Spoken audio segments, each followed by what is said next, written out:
প্রিয় শিক্ষার্থীবৃন্দ, আমি মোহাম্মদ বাসেত ঠাকুর, অধ্যাপক ও বিভাগীয় প্রধান, বাংলা, রাজবাড়ী সরকারি কলেজ, রাজবাড়ী। অনলাইন বাংলা ক্লাসে আমি তোমাদেরকে সাদর আমন্ত্রণ জানাচ্ছি। আমাদের আজকের আলোচ্য বিষয় ভাষা ও ব্যাকরণ। তো আমরা প্রথমেই দেখব যে ভাষা বলতে আমরা কি বুঝি। এই বিষয়ে আমি আরও ক্লাস নিয়েছি। আমি সংক্ষেপে একটু ভাষা এবং ব্যাকরণ বিষয়ে আলোচনা করে আমরা শব্দ নিয়ে আলোচনা করব। ভাষা ভাষা বলতে আমরা কি বুঝি? কোনো নির্দিষ্ট ভৌগোলিক সীমায় অবস্থিত মানব গোষ্ঠী মনোভাবের পারস্পরিক আদান প্রদানের জন্য বাকযন্ত্রের সাহায্যে যে ধ্বনি উচ্চারণ করে তাকে ভাষা বলা হয়। এখানে কয়েকটি বিষয় আমাদেরকে একটু বুঝতে হবে। নির্দিষ্ট ভৌগোলিক সীমারেখা, অর্থাৎ ভাষার ক্ষেত্রে ভৌগোলিক সীমারেখার একটি মূল্য আছে। অর্থাৎ কোন ভৌগোলিক সীমায় অবস্থিত মানব গোষ্ঠী, অর্থাৎ কোন দেশ। এরপর কোন নির্দিষ্ট ভৌগোলিক সীমায় অবস্থিত মানব গোষ্ঠী মনোভাব, অর্থাৎ মনের ভাবের পারস্পরিক আদান প্রদান, অর্থাৎ একের উচ্চারিত ভাষা অন্যে যদি না বুঝে, অর্থাৎ পারস্পরিক বোধগম্যতার সীমায় উত্তীর্ণ না হলে ভাষা হবে না। একের ভাষা অন্যের বুঝতে হবে। মনোভাব অর্থাৎ মনের ভাব, মনোভাবের পারস্পরিক আদান প্রদানের জন্য একে অপরের বোধগম্য যে ধ্বনি বা ধ্বনি গুচ্ছ, অর্থাৎ ধ্বনি পুঞ্জ বাক যন্ত্রের সাহায্যে উচ্চারণ করে তাকে ধ্বনি ভাষা বলা হয়। অর্থাৎ ভাষা হচ্ছে অজস্র ধ্বনির স্রোত। বাক যন্ত্র বলতে আমরা কি বুঝি? এক নাম্বার হলো ফুসফুস। ফুসফুস তাড়িত বাতাস। বাতাসটা মূলত ফুসফুস থেকে উপরের দিকে আসে। ফুসফুস ফুসফুস গলবিল। ফুসফুস তাড়িত বাতাস যখন গলবিলের মধ্য দিয়ে অতিক্রম করে নাসিকা, অর্থাৎ নাক, নাসারন্ধ্র অথবা মুখ গহ্বরের মধ্য দিয়ে বের হয়, তখন ধ্বনি উৎপন্ন হয়। এটি হচ্ছে ধ্বনি উৎপন্নের প্রক্রিয়া। এখন এই ভাষা বা ল্যাঙ্গুয়েজ কথাটি কোথা থেকে এসছে? প্রাচীনকালে লিঙ্গুয়া, এই লিঙ্গুয়া থেকে ল্যাঙ্গুয়েজ কথাটির উৎপত্তি। এবং লিঙ্গুয়া অর্থ হচ্ছে জিহ্বা। অর্থাৎ প্রাচীনকালে মনে করা হতো যে শুধুমাত্র জিহ্বার সাহায্যে ধ্বনি উচ্চারিত হয়। আসলে বাস্তবতা তা নয়, কিন্তু অতীতকালে এটি মনে করা হতো। এই জন্যে তোমরা খেয়াল করে থাকবে যে যখন কেউ কারো ভাষা রুদ্ধ করতে চায়, সে বলে যে তোমার জিহ্বা কেটে ফেলবো। আসলে জিহ্বা কেটে ফেলার এখানে তাৎপর্য ঠিক জিহ্বা কেটে ফেলা নয়, বরং তার ভাষাকে রুদ্ধ করা। তো আমরা এই যে বললাম যে যে ধ্বনি গুচ্ছ, ধ্বনি পুঞ্জ উচ্চারিত হয়, সেটি হচ্ছে ভাষা। অর্থাৎ ভাষা হচ্ছে অজস্র ধ্বনির স্রোত। তো এই অজস্র ধ্বনির স্রোতকে এই অজস্র ধ্বনির স্রোতের মধ্যে আমরা যখন প্রয়োজনীয় বিরাম চিহ্ন ব্যবহার করি, তখন ভাষাটা পারস্পরিকভাবে বোধগম্য হয়। আমি আশা করি এই বিষয়টা তোমরা জানো। অজস্র ধ্বনির স্রোত, এই বিষয়টা তোমরা মোটামুটি জানো। তো ভাষা আর ব্যাকরণ ব্যাকরণ কি? ব্যাকরণ শব্দের অর্থ হচ্ছে বিশ্লেষণ। ব্যাকরণ শব্দের অর্থ হলো এক কথায় বিশ্লেষণ। প্রাচীনকালে একটি ধারণা প্রচলিত ছিল যে যে পুস্তক পাঠ করলে কোনো ভাষা শুদ্ধরূপে লিখতে, পড়তে বা বলতে পারা যায় তাকে ব্যাকরণ বলে। বাস্তবে বিষয়টি তা নয়। এই ভাষা বলতে পারা এবং বুঝতে পারার সাথে ঠিক সেই অর্থে ব্যাকরণের কোনো সম্পর্ক নাই। আগে হলো ভাষা, তারপর ব্যাকরণ।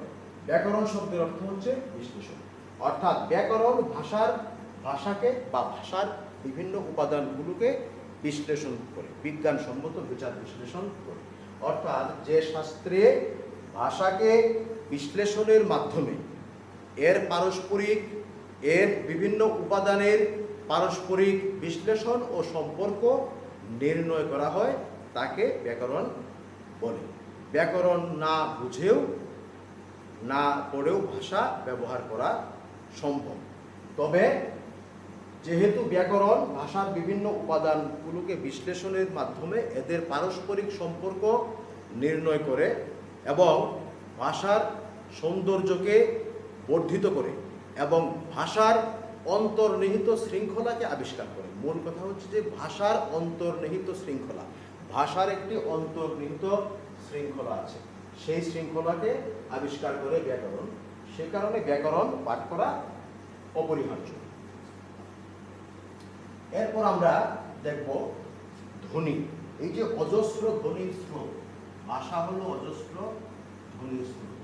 ধ্বনির বিষয়টা ফুসফুসতাড়িত বাতাস গলবিলের মধ্য দিয়ে নাসারন্ধ্র অথবা মুখ গহ্বর অতিক্রম করে এবং ধ্বনি উচ্চারিত হয়। তো ধ্বনি হচ্ছে ভাষার উচ্চারিত রূপ। ভাষার একটি একক হচ্ছে ধ্বনি। ভাষার যে উচ্চারিত যে রূপ সেটি হচ্ছে ধ্বনি। আর ধ্বনির যে লিখিত রূপ সেটিকে আমরা বলি অক্ষর। অক্ষর অক্ষর এটা হচ্ছে ক যোগ মধ্যমা ষ, অক্ষর। লিখিত রূপ হচ্ছে অক্ষর এবং বর্ণ। ধ্বনির লিখিত রূপ হচ্ছে বর্ণ, বর্ণ থেকে বর্ণমালা। এই বিষয়টা আমাদেরকে বুঝতে হবে। এখন আমরা শব্দ বিষয়ে কিছু আলোচনা করতে চাই। শব্দ বলতে আমরা এক বা একাধিক ধ্বনি একত্রিত হয়ে যদি একটি অর্থ প্রকাশ করে তখন সেই একককে বলা হবে শব্দ। অর্থাৎ অর্থ প্রকাশক ধ্বনি পুঞ্জ, অর্থ প্রকাশক ধ্বনি পুঞ্জের ক্ষুদ্রতম একককে আমরা শব্দ বলি। তো শব্দের শ্রেণী বিন্যাস আমি বিস্তারিত আলোচনায় না গিয়ে ধ্বনির উৎস নির্ভর যে শ্রেণী বিন্যাস, উৎস নির্ভর শ্রেণী বিন্যাস, সেই বিষয়ে আমরা কিছু আলোচনা করব। উৎস নির্ভর শ্রেণী বিন্যাস। এখানে আমরা দেখি যে পণ্ডিতগণ ধ্বনিকে শব্দের মানে উৎস নির্ভরতার দিক থেকে 5 ভাগে ভাগ করেছেন। মূলত 5 ভাগে ভাগ করেছেন। এটি একটি প্রচলিত প্রতিষ্ঠিত বিষয়। 1 তৎসম শব্দ। তৎসম শব্দ, এখানে তৎ বলতে আমরা বুঝি সংস্কৃত। তৎসম শব্দ অর্থাৎ যেসব শব্দ সরাসরি সংস্কৃত ভাষা থেকে অবিকৃতভাবে বাংলা ভাষায় প্রবেশ করেছে।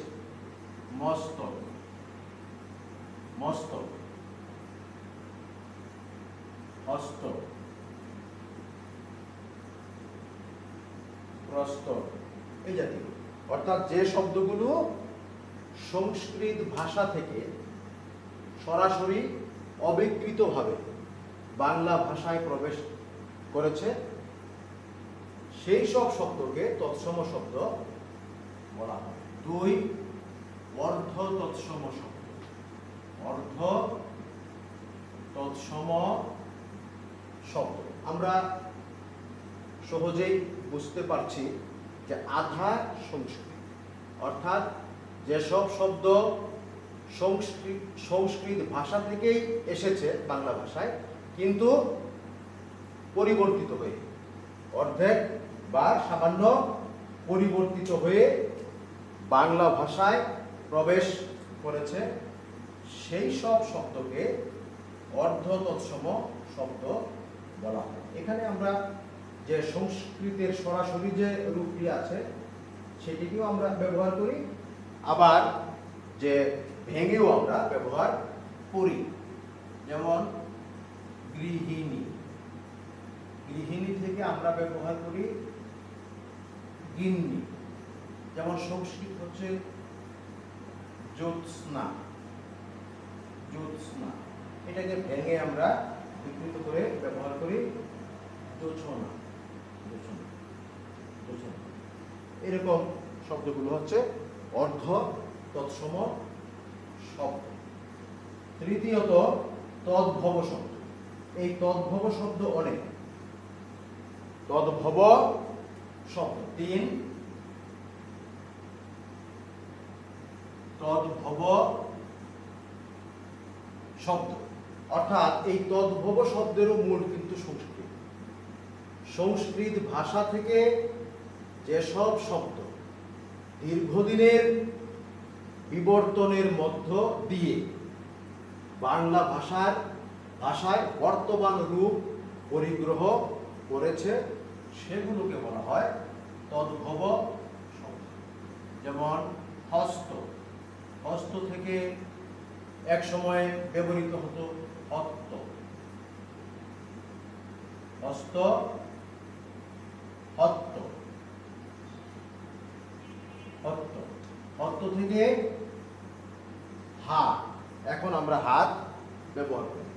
হস্ত, হত্ত, হস্ত, হত্ত, হত্তটা এইভাবে লেখা হতো, হত্ত, হস্ত, হত্ত, হাত।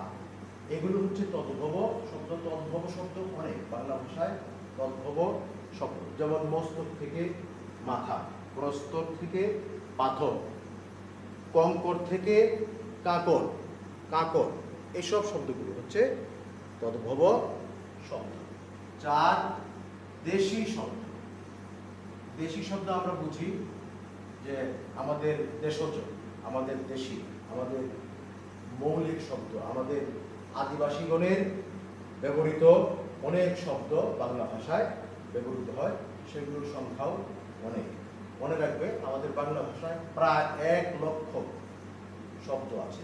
আমাদের শব্দ ভাণ্ডার অত্যন্ত সমৃদ্ধ। তো এই যে দেশি শব্দ যেগুলো আমাদের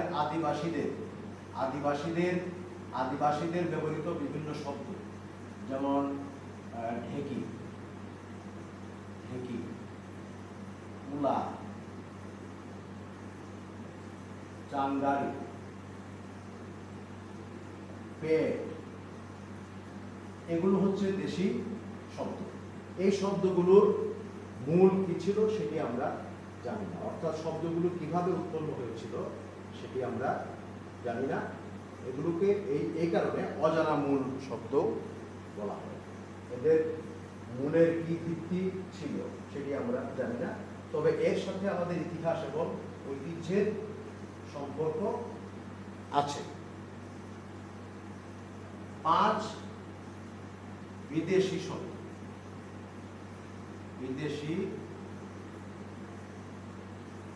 শব্দ আমাদেরকে মনে রাখতে হবে যে ভাষা একটি অবিরাম পরিবর্তনশীল প্রক্রিয়া, অর্থাৎ যুগের বিবর্তনে বিভিন্ন কারণে অর্থনৈতিক, সামাজিক, রাজনৈতিক এবং ব্যবসায়িক কারণে প্রতিনিয়ত বিদেশি বিভাষী ভাষার বিভিন্ন শব্দ অন্য একটি দেশের শব্দ ভাণ্ডারে প্রবেশ করে। তো বাংলা ভাষাও এর ব্যতিক্রম নয়। বিভিন্ন বিদেশি শব্দ বিবিধ কারণে বাংলা ভাষার অন্তর্ভুক্ত হয়েছে। এখন এগুলো আমাদের বাংলা ভাষার নিজস্ব সম্পদ রূপে পরিগণিত। আমরা এগুলোকে এখন আমাদের শব্দ ভাণ্ডারেরই অন্তর্ভুক্ত মনে করি। যেমন বিভিন্ন আরবি শব্দ, আরবি ভাষার বিভিন্ন শব্দ যখন থেকে মুসলিমগণ ভারতবর্ষে এবং বাংলায় আগমন করেছে, তাদের আগমনের সাথে সাথে তাদের ভাষার বিভিন্ন শব্দ বাংলা ভাষায় প্রবেশ করেছে। যেমন জান্নাত, জান্নাত, সালাত, সালাত অর্থ হচ্ছে নামাজ। তো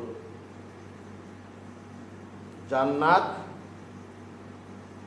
সালাত,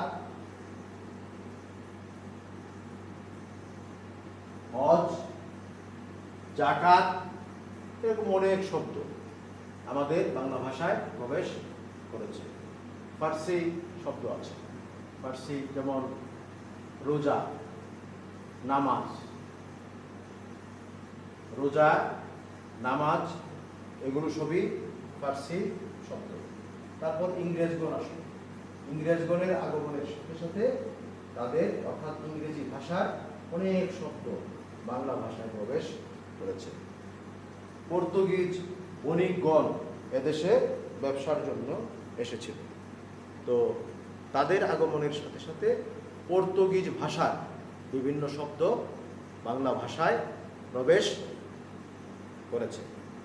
তো এখন আমরা অতি সংক্ষেপে দেখব যে এই যে বিদেশি বিভাষী শব্দগুলো আমাদের ভাষায় যে আসলো, তাদের আগমন ঘটলো, তার মূল কারণগুলো কি কি? মূল কারণগুলো হচ্ছে, এক নাম্বার সামাজিক কারণ। সামাজিক কারণ, বিভিন্ন সময়ে সমাজের বিভিন্ন অন্য সমাজের বিভিন্ন গোষ্ঠীর লোকজন আমাদের বাংলাদেশে বসতি স্থাপন করেছে। সে কারণে তাদের বিভিন্ন শব্দ বাংলা ভাষায় প্রবেশ করেছে। সামাজিক, রাজনৈতিক, বিভিন্ন বিদেশি শক্তি বারবার আমাদের দেশে উপনিবেশ স্থাপনের চেষ্টা করেছে। আমাদের দেশে তারা এসেছে, তারা রাজ্য জয় করেছে। এগুলো হচ্ছে রাজনৈতিক কারণ। বিভিন্ন রাজনৈতিক শক্তি এদেশে এসেছে, তাদের আগমনের সাথে সাথে বিভিন্ন শব্দ প্রবেশ করেছে। 3, ধর্মীয়। এটি একটি বড় বিষয়, ধর্মীয় কারণ। ধর্ম প্রচারের উদ্দেশ্যে পৃথিবীর বিভিন্ন দেশের লোকজন আমাদের দেশে এসেছেন, তারা এখানে বসতি স্থাপন করেছেন, ধর্ম প্রচার করেছেন। সে কারণে তাদের আগমনের সাথে সাথে, ধর্ম প্রচারের সাথে সাথে তাদের ধর্মের বিভিন্ন শব্দ আমাদের বাংলা ভাষায় প্রবেশ করেছে। তারপর আরেকটি বড় বিষয় হচ্ছে বাণিজ্যিক কারণ। তারা ব্যবসা বাণিজ্য করতে বিভিন্ন সময়ে বাংলাদেশে এসেছে, তারা এখানে দীর্ঘদিন থেকেছে এবং সেই কারণে তাদের ভাষার বিভিন্ন শব্দ বাংলা ভাষায় প্রবেশ করেছে। যাই হোক, এই যে বিদেশি শব্দগুলো, এগুলো এখন আমাদের বাংলা ভাষার নিজস্ব সম্পদ রূপে পরিগণিত হয়েছে। তোমাদের সবাইকে অনেক অনেক ধন্যবাদ। তোমরা সুস্থ থাকবে, ভালো থাকবে, নিয়ম মেনে মাস্ক ব্যবহার করবে। অতি অবশ্যই মাস্ক ব্যবহার করতে হবে। বাইরে গেলে বারবার হ্যান্ড স্যানিটাইজার দিয়ে হাত জীবাণুমুক্ত করতে হবে, অথবা সাবান পানি দিয়ে হাত ধৌত করতে হবে। তোমাদের সবাইকে অনেক অনেক ধন্যবাদ জানিয়ে আমার আজকের ক্লাস শেষ করছি। ধন্যবাদ।